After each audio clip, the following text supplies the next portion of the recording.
Live from our 7 Tasmania studios, your nightly news with Michael Maney begins now. Good evening everyone. Labor's no confidence motion has backfired.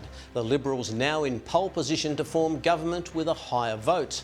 Far from being left out in the cold, Dean Winter believes his party is still in with a shot of governing if Jeremy Rockliff isn't able to do so. State political reporter Anthony Dodd begins our coverage. Once under siege, now standing triumphant.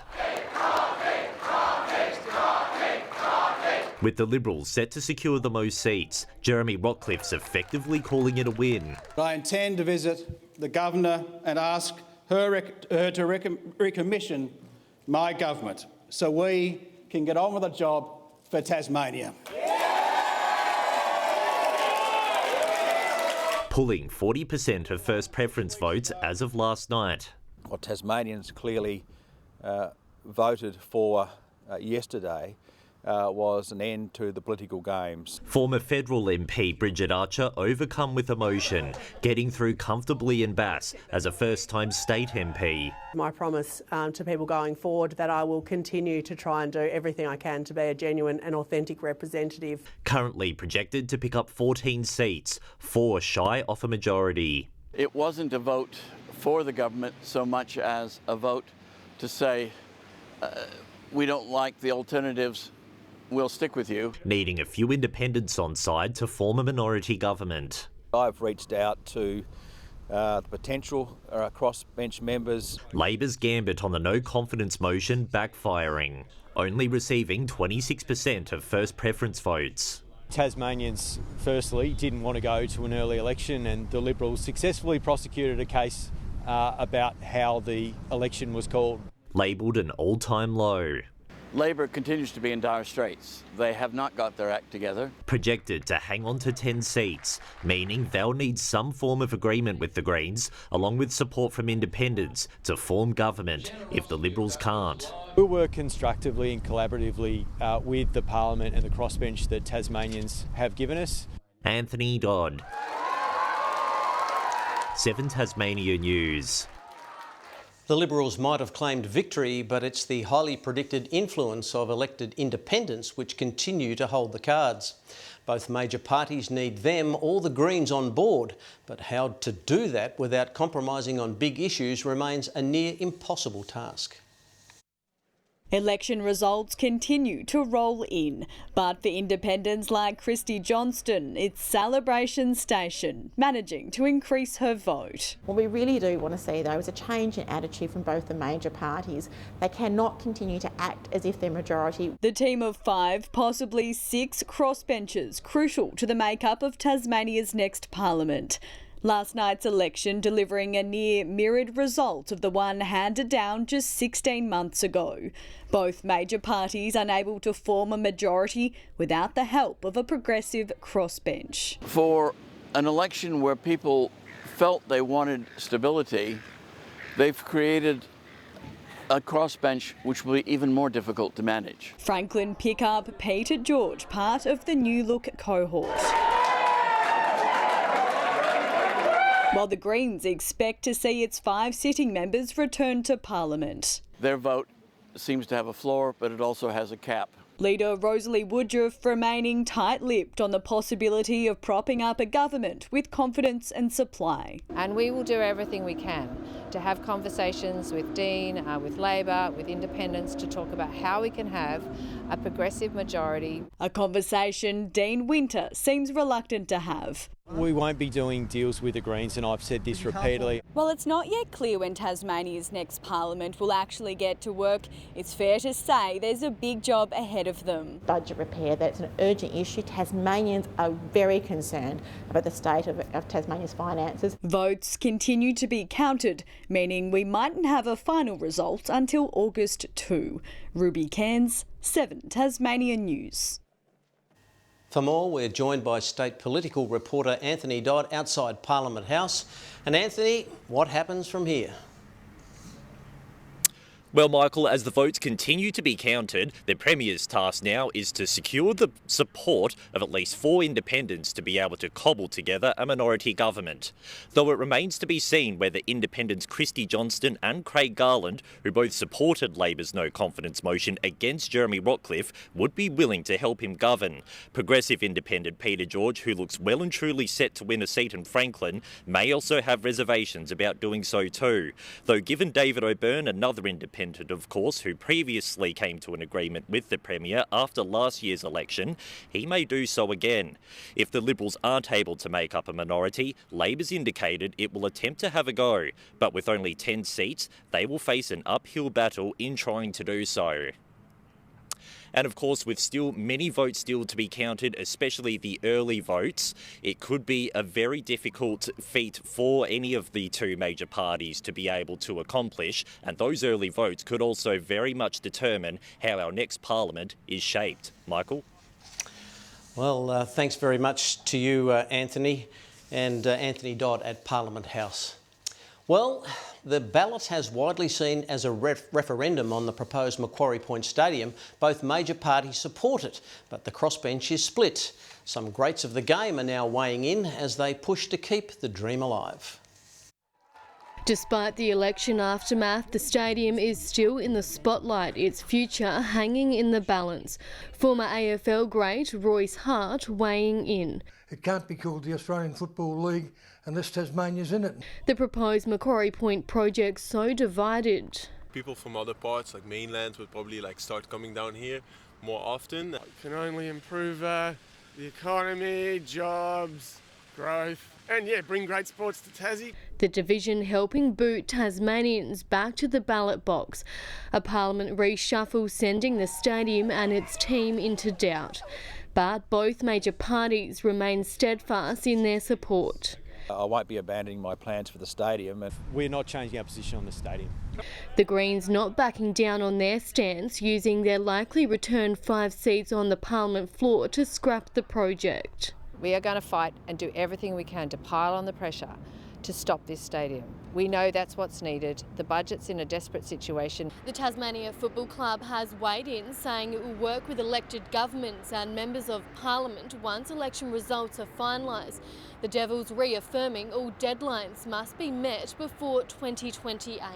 There are very clear timelines that we need to meet. The POS process and the consultation has been ongoing actually throughout the campaign. The Richmond great leaving a clear message to politicians. I've called the mascot for the AFL team a rumman, and to me a rumman as a kid growing up in Tasmania means you're weird. I think the politicians would be weird rummans if we didn't get in. Much like final election results, it's a waiting game for now. Rebecca Gardner, 7 Tasmania News. A Tasmanian family of 6 has been winched to safety after becoming stranded overnight in heavy snow at Mountfield National Park. Emergency services were alerted shortly after 4 p.m. yesterday after the family was snowed in. After hazardous conditions eased overnight, a rescue helicopter was called in to retrieve the family this morning. Thankfully, there were no reported injuries. Returning to the latest on the election front, Lyons remains the electorate with the least amount of votes counted, but it seems former federal Labor member Brian Mitchell will be joining state politics. Statewide, there's been a 3.34% swing against the Liberals, while it's gone the complete opposite way for Labor. The Greens' primary votes has increased to 15.51%. A final result may not be known until the start of August, with phone and postal votes yet to be counted. Voting fatigue is being felt among Tasmanians, with many saying a hung parliament has left us in the same place. Some people also deciding to vote informal. One analyst calling the uptick deliberate amid frustration over yet another election. Electoral staff may be working tirelessly to count votes, but Tasmanians are the ones with election fatigue. I think the party that called the election or forced the election by and large did the wrong thing. It's just another waste of money, really. Seems like we're in the same place. I think it will be up to the Premier, the crossbenchers, and the opposition to prove it wasn't pointless. With Jeremy Rockcliffe looking likely to keep the reins, it's welcome news for those who bleed blue. The only candidate I like is Jeremy. He's probably the pick of the bunch, to be quite honest with you. Results also showing more and more Tasmanians look beyond major parties. Yeah, I think that just shows that people are quite dissatisfied with the main parties. That's what democracy is about, like voting in candidates who are going to stand for the people who voted them in, not just follow like a party line. The major parties have just lost touch with the general public and they're just pandering to the big end of town. A boost in the number of informal votes also sweeping through the ballot this election. And it's not because of a lack of education. I think that it's essentially deliberate because, well, people were frustrated, they were annoyed. And with a majority government not holding up, Tasmanians are hoping for a productive parliament. Obviously, no one's getting majority, so I think if the different people who get elected could actually work cooperatively together, instead of taking opposition literally and trying to do something positive, that'd be great. While it's been the Super Bowl for politicians this weekend, for others it's been like any other. I'm not really too bothered about the election results. Rebecca Gadanera, 7 Tasmania News.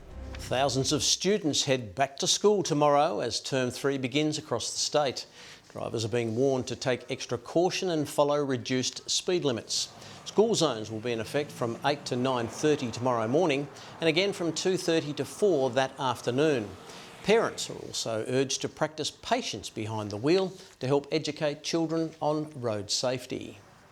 Ulverston's Rain Smith is proving to be the NBA's man of the moment, making not one but 2 Summer League debuts in just 24 hours. He joined the Denver Nuggets on court yesterday. Just hours later, he got the call-up from the Washington Wizards. And it's fair to say he made his mark, scoring 5 points, 1 rebound, 1 assist and 2 steals. It was a disappointing night for Tasmania's NBL 1 sides, with both the Tornadoes and the Thunder falling to the Dandenong Rangers.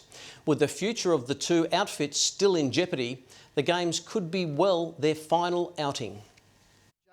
A heartbreaking result for what could be the Tornadoes' final game. The women's team unable to convert an early lead on the Dandenong Rangers. Hey, McDonald. Yes. What a confidence builder after the air ball in the previous possession. A strong start from the Tawns left the visitors playing catch-up, but 30 points from star wing Georgia Booth soon gave Dandenong the edge. Launceston down 70 to 92 by the final buzzer, as the Rangers sealed their win with this. Fighting hard as Edmonton. Oh, what a shot! God. What a shot with the right hand, right on the shot clock. It's season over for the Tawns, finishing 18th in the standings. While they may have recently ended a 5-game losing streak, the Rangers' men's side also proved too strong for the Northwest Thunder. The visitors getting off to a flying start, sinking 7 out of 8 3-point attempts early on. Oh, wrap into Monyong for the one-hand alley-oop jam. Not to be outdone, the Thunder chased down the Raiders with another 28 points in the second quarter, but it wasn't quite enough. The men's side falling short by the game's end, 103 to 112. 5 wins and 16 losses throughout the season, landing the Northwest outfit in 18th. Aaron Smith, 7 Tasmania News. Hurricanes hero Mitch Owen is confirmed to make his international debut in Jamaica tomorrow. The Tasmanian all-rounder will receive Australian men's T20 cap number 112, but the rest of the starting 11 remains under wraps. The right-hand batsman is expected to play in the middle order, as Mitch Marsh, Matt Short and Travis Head eye off lead positions. And over 200 quad and dirt bike racers have taken to Tasmania's northwest for the Bakers Beach Rockout Enduro Race. It's the first time the leg of the ATV Tri-State Championships have been hosted here, with Jonty Renders and Tom Woodhouse claiming first place in the senior enduro, while Troy Sheridan took out a 2-wheeled victory. Well, that's Sunday Sport. Kaya is up with the weather after the break.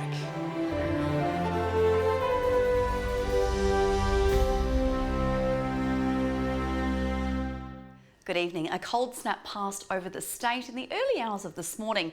Hobart woke to a fresh dusting of snow on Kunyanya, Mount Wellington, later warming to 12. Launceston also 12. 13 for both Devonport and Burnie.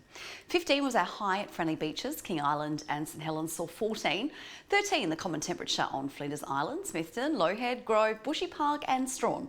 A chilly 4 degrees in Laiweni. Snow fell about the peaks and the central plateau to around 400 metres as low-level cloud moved along the west coast. High clouds streamed over Tasmania and Victoria ahead of an extensive frontal cloud band.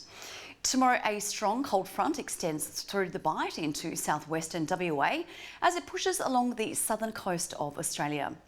North to northwesterly winds 15 to 25 knots, reaching up to 30 knots about the west. Westerly swells building to 5 metres. A strong wind warning has been issued tomorrow for coastal waters between east of Flinders Island to Stanley.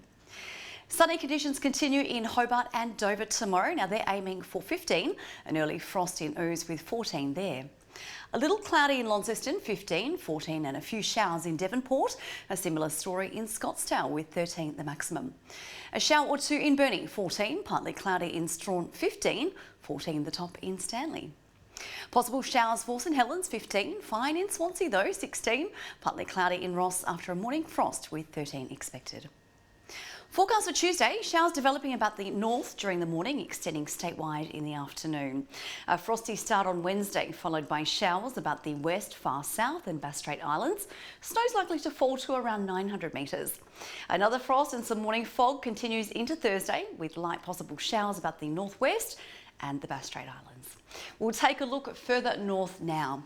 16 and partly cloudy in Melbourne tomorrow, showery across Sydney, Brisbane, Perth and possibly Adelaide, but a lovely 31 degrees in Darwin. Hobart currently clear, 8 degrees, mostly clear also in Launceston with 7, but partly cloudy in Devonport. That's all from me, Michael. I'll be back a little later with a weather update. Thanks for that, Kai. That's all your news for now. Thanks for joining us. Good night.